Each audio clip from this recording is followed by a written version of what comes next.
सबसे पहले सब दोस्तों को अस्सलाम वालेकुम। दोस्तों, पाकिस्तान क्रिकेट टीम के कप्तान बाबर आजम ने T20 रैंकिंग में तबाही मचा दी है। इंडिया वाले परेशान। दोस्तों, इंडियन मीडिया हैरान कुन बातें करने लगी। आइए इस वीडियो के अंदर आप दोस्तों को तमाम तर डिटेल बताने वाली है। दोस्तों, पाकिस्तान क्रिकेट टीम के कप्तान बाबर आजम ने T20 रैंकिंग में तबाही मचा दी है। आइए दोस्तों, इस हवाले से आप दोस्तों को मुकम्मल रिपोर्ट बताने वाले हैं। अगर बाबर आजम के सच्चे और पक्के फैंस हैं तो इस वीडियो को लाइक करें, चैनल को सब्सक्राइब करें, बेल आइकन दबाकर ऑल पर लाजमी क्लिक कर देना है। तो दोस्तों, बढ़ते हैं वीडियो की जानिब और आप दोस्तों को बताते हैं इस हवाले से मुकम्मल तफसील।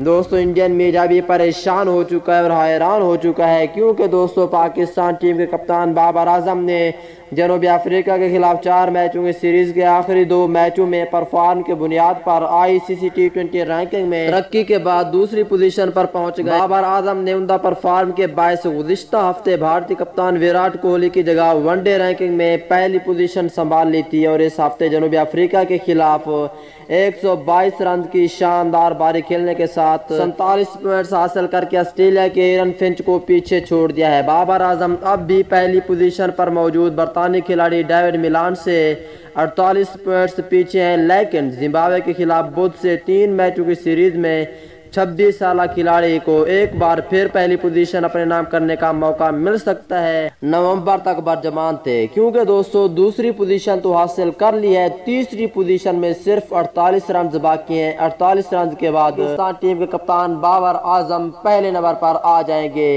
इसलिए इंडियन मीडिया बहुत ही ज्यादा हैरान और परेशान हो चुका है। तो दोस्तों, ये थी आज की लेटेस्ट अपडेट।